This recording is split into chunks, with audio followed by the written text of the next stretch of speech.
Now look, I'm not going to be telling you that you can do this one thing and magically be healthy and not get sick. But I am going to be telling you one of the big reasons I believe a ton of people become ill and end up with a lot of health problems. And I'm not even just talking about from a laziness standpoint, but a lot of it is out of ignorance. A lot of people just don't know how to take care of themselves and they end up with many health problems that maybe could have been avoided. So let me explain. So we're similar to machines like cars, trucks, or equipment you see in a factory. If you ever operated a machine, then you know that there's preventative maintenance that is done basically to help, with the longevity of the machine. You got to make sure you're operating the machine correctly and make sure that you're putting the right fluids and other things into the machine. And so, as biological machines, we're the same way. We need to make sure that we're operating ourselves how we should be operated and putting the correct things into our bodies to promote health and longevity. But how many of us are doing that?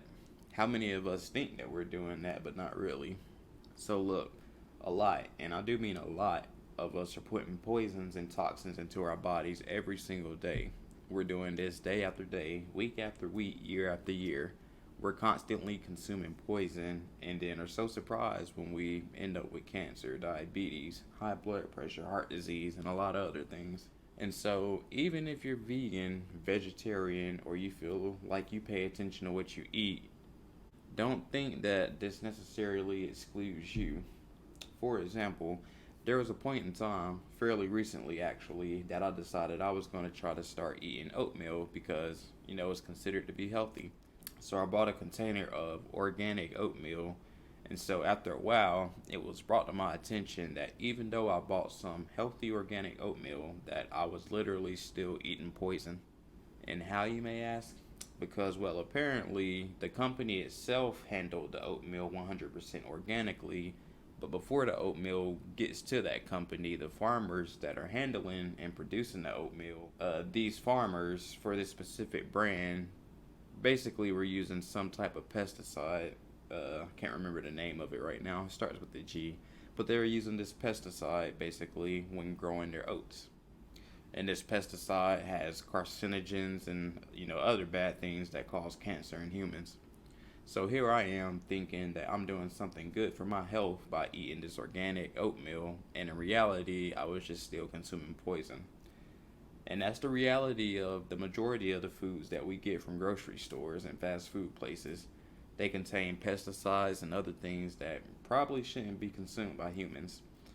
And another thing, colors. Yes, colors. They can cause health problems too and literally kill you. Red 40 is an ingredient in almost every single fruity drink and some chips, Gatorades, candies, a lot of different things. But did you know that that same ingredient that's in all these things that we eat, Red 40, is banned in other countries? Seriously, you can go pause this video right now and go look it up. I'll be waiting right here. And it's not just Red 40, that's just the one that's on the top of my mind right now. But there's other colorings that Americans use in their food that are literally banned in other countries.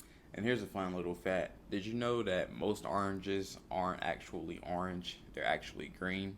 In the US, we dye the majority of the oranges we produce orange because that's what we're conditioned to find appealing. In reality, they're green. But yeah, back to what I was saying. There's so much toxins and poisons in what we consume every day that is literally making us sick. Even when we think we're making healthy choices, we could still be consuming poison. So I found a helpful tip to help you avoid consuming poison. Basically, go organic. And you're probably thinking, but what about the organic, still poisonous oatmeal you have? Well, after that, I learned that if you really want organic, like all the way from the farm to the kitchen, then you need to look for packaging and labels that have USDA organic on it. The USDA holds organic to a higher standard and don't just give out its certification to anyone, hopefully. Unfortunately, organic tends to cost a bit more, but hey, it's your health and longevity. Is it worth a little extra money? That's up for you to decide. Let me know in the comments your thoughts on the subject. Do you check the ingredient list on things you eat, or do you just eat whatever tastes good? But thank you for spending some of your time with me. Make sure you sub to the channel so you don't miss the next video, and I'll catch y'all next time. Modern day rock star. I feel like honestly. Somebody just bought a pound of the guys, rolling.